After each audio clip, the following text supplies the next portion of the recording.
This channel does not promote any violent, harmful, or illegal activities. All content provided by this channel is meant for an educational purpose only. পাহাড়ে একটানা বৃষ্টিতে বিপর্যস্ত জনজীবন, ক্ষতিগ্রস্ত Bangla Sikkim lifeline 10 নম্বর জাতীয় সড়ক। সেতিঝোড়ার কাছে জাতীয় সড়কে ধস নেমেছে।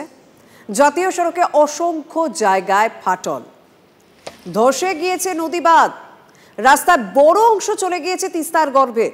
উত্তরবঙ্গের বিভিন্ন এলাকায় প্রবল বৃষ্টিতে বিপর্যস্ত জনজীবন। দুই নদীতেই হলুদ সংকেত জারি করেছে সেচ দপ্তর এবং এখনো পর্যন্ত যা খবর রয়েছে আগামী বেশ কয়েকদিন উত্তরবঙ্গে ভারী বৃষ্টি হবে, এরকমই পূর্বাভাস রয়েছে। ইতিমধ্যে বাংলা সিকিম লাইফলাইন বিপর্যস্ত বন্ধ হয়ে পড়েছে। বিভিন্ন জায়গায় ধস নেমেছে, জাতীয় সড়কে অসংখ্য জায়গায় ফাটল দেখছেন এবং কিভাবে মেন রাস্তার একাংশ নদী গর্ভে তলিয়ে গিয়েছে দেখতেই পাচ্ছেন।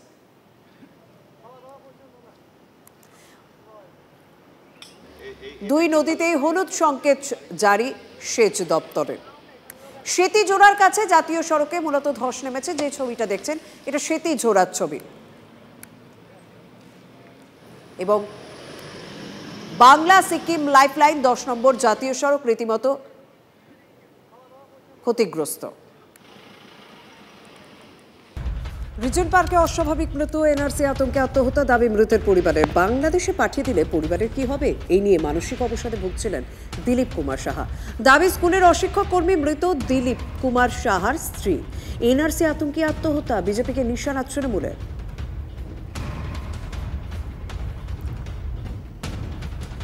খবর টিভি চালাচ্ছে, খবর দেখছে, আমরা বোঝাচ্ছি, আমরা কত বোঝাই, বোঝে না। আমি কি সব কিছু এগুলো কি হয়, এগুলো না না, যখন বলেছে আমাদেরকে নিয়ে চলে যাবে এই করে করে এনআরসি করে করে উনি আজকে চলে গেল।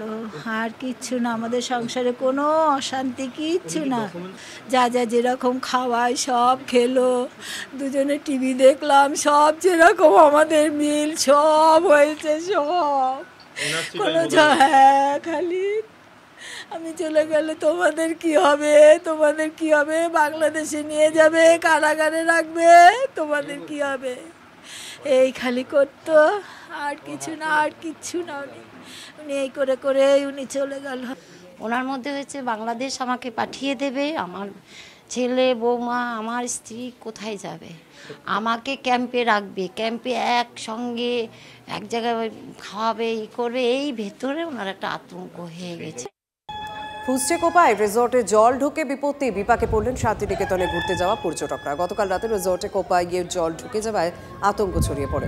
পর্যটকদের উদ্ধারে নামাতে হয় নৌকো। অনেক পর্যটকই আজ শান্তিনিকেতন ছেড়েছেন। প্রশাসনের পক্ষ থেকে সতর্কতা জারি করা হয়েছে। কোপাই নদীর জলস্তর আরও বাড়লে পরিস্থিতি আরও উদ্বেগজনক হয়ে উঠতে পারে বলে আশঙ্কা করা হচ্ছে।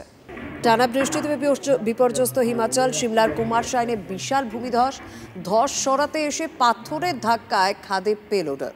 ভয়াবহ ছবি ধরা পড়েছে ক্যামেরায়। খাদে পুড়ে মৃত্যু হয় চালকের।